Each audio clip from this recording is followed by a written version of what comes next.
wis rekam iki apa iki? Njur. Pateni sik. Sakek endi?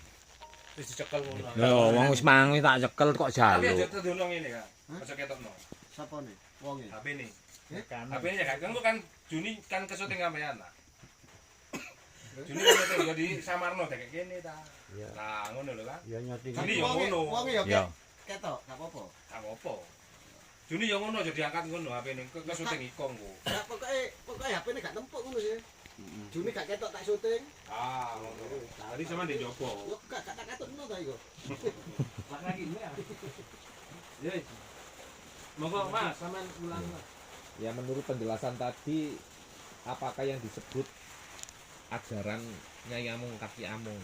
Ajaran ini Amung Kaki Amung itu mempelajari tentang diri kita yang didasari dari pengetahuan tentang Kadang Marmati, Kakang Kawah, Adharari, Ponang Gede. Sebelum mempelajari itu, kita dianjurkan untuk mengetahui tentang apa arti sedulur, apa arti kadang, apa arti adi, apa arti kakang.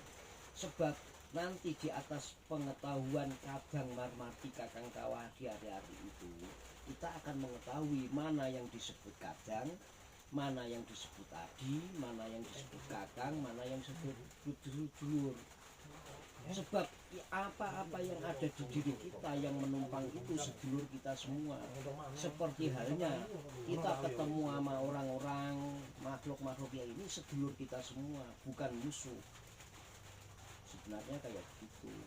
Nah, orang yang bisa disebut manusia itu kalau sudah menguasai Kadang Marmati, Kakang Kawah, Adharari, Ponang Gede itu. Nah, sebab di situ tersimpan anasir. Dari anasir tanah, anasir angin, api, dan lain-lain. Itu disebut di dalam keempat itu mengandung rahasia energi tersendiri yang harus digambitkan. Makanya ajaran ini Amung Kaki Amung itu kita harus bisa menghidupkan keempat itu dulu.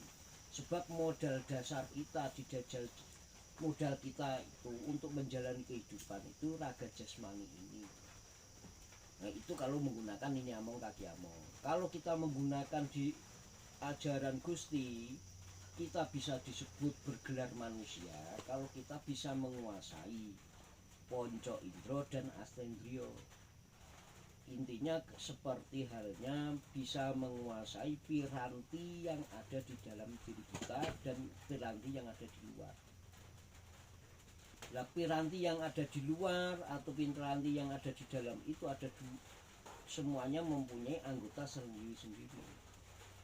Nah, yang di luar itu disebut Ponco Indro, yang di dalam itu disebut Astendrio. Itu kalau menggunakan tuntunan ajaran Gusti. Ya, tuntunan ajaran Gusti ini bersifat dasar mematikan.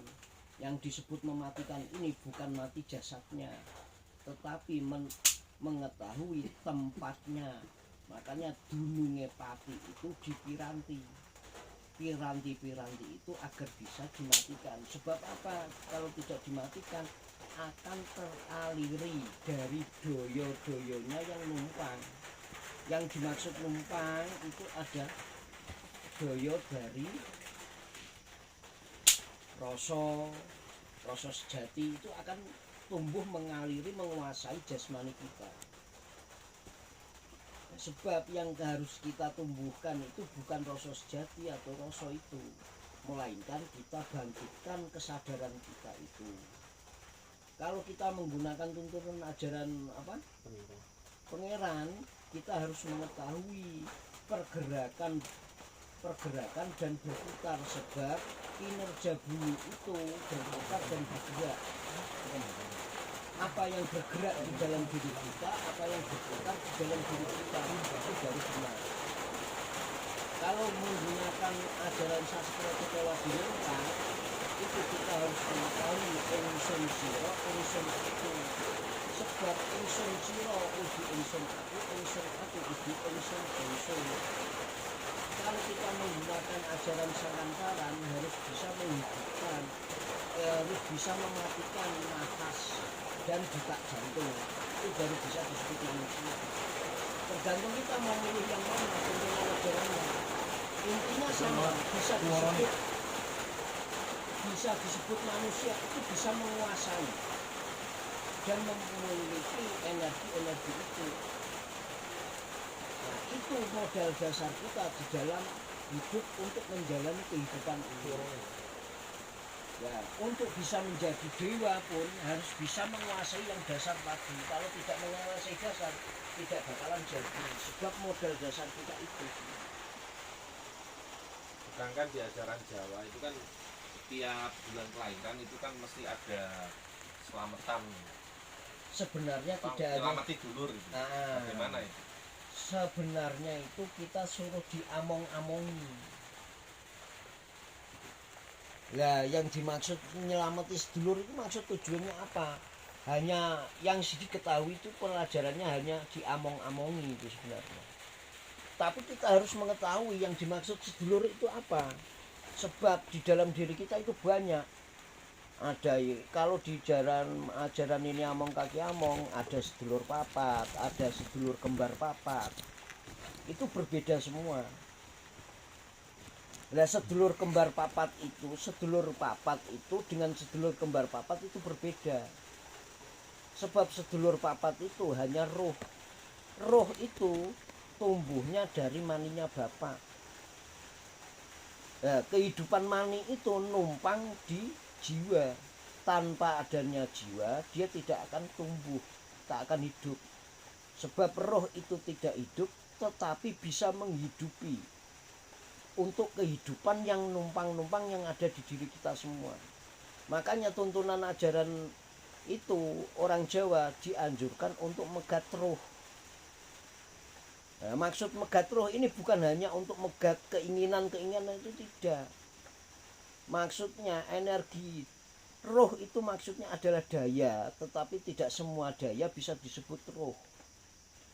Agar daya dari roh itu tidak menguasai jasmani kita yang dipakai untuk menjalani kehidupan ini. Gitulah. Kembali ke pertanyaannya Mas siapa Mas? Niko. Mas Niko tadi, Kang Restu. Diamong-amongi itu seperti apa? Mungkin lebih jelas gitu. Tujuannya. Pura mudeng nih iku malah. Jadi among itu seperti apa? Apakah bertentangan dengan ajaran KWI ketika kita setiap bulan menyelamati seperti memberi sesajen atau jenang sengkolo atau dengan puasa itu bagaimana? Lah iya, tujuannya itu memberi kayak seperti itu tujuan apa? Sebab sedulur-sedulur itu tidak butuh seperti itu sebenarnya. Itu bagian dari klenik. Ditafsir yang tidak mengetahui tuntunan ajarannya itu seperti apa tidak mengetahui.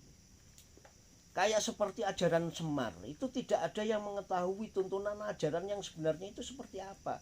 Cuman sudah disugesti dengan Semar berwujud seperti bagong, wayang itu sebenarnya udah kurang tepat. Lebih tepatnya itu dalam kelahiran kita itu kita ngilingi dengan tirakat seperti melek. Karena kalau kalimatnya nyelameti itu kurang tepat. Karena kita lahir itu sebenarnya sudah selamat. Sudah selamat itu kita lahir. Tidak perlu diselamati karena kita itu sudah anugerah itu loh. Jadi yang perlu kita dalami di situ ditirakati, dimelei, dibuasai bisa. Yang jelas itu kita memper diri kita sendiri lah. Kita Bagaimana mengulas. tuntunan puasa menurut KWI? Gimana Kang Restu? Tuntunan puasa lah karena tergantung sebenarnya puasa itu Tujuan. kan momong rogonya sendiri, kemampuan raga jasmaninya sendiri itu bagaimana, mampu atau tidak. Jadi lebih ke membaca raga itu Mas. Jadi hasil dari puasa ini tujuannya apa, saya kalau puasa menghasilkan apa, terus koneksi dalam jasmani kita itu seperti apa, itu dibaca itu sebenarnya. Jadi di sini itu lebih detail ke apa ya, ke mocorogo, ke kasunyatannya gitu, ke kasunyatannya. Jadi bukan di klinik supaya ini, bukan itu. Membaca tadi, membaca di saat kita lapar itu apa yang terjadi gitu loh. Tujuan kita puasa itu mau membangun energi apa? Lah itu Tapi nanti tidak lebih bertentangan ya. tidak bertentangan. Yang Iya. penting kita tepat gitu loh. Yang penting Jangan kita salah mengetahui sasaran gitu. Salah tujuannya tujuan. itu Niat, apa. salahnya. Sebenarnya tidak ada yang ditentang, tidak ada. Yang penting kita tahu saya puasa ini tujuan saya itu apa sebenarnya. Kalau tujuan saya seperti ini sudah benarkah gitu loh. Kalau kurang kita masih ragu, tanyakan dulu saya berpuasa dengan tujuan seperti ini misalnya. Itu harus jelas itu. Jangan sampai kita menimbulkan klinik-klinik yang justru menentang kesejatian gitu loh maksudnya.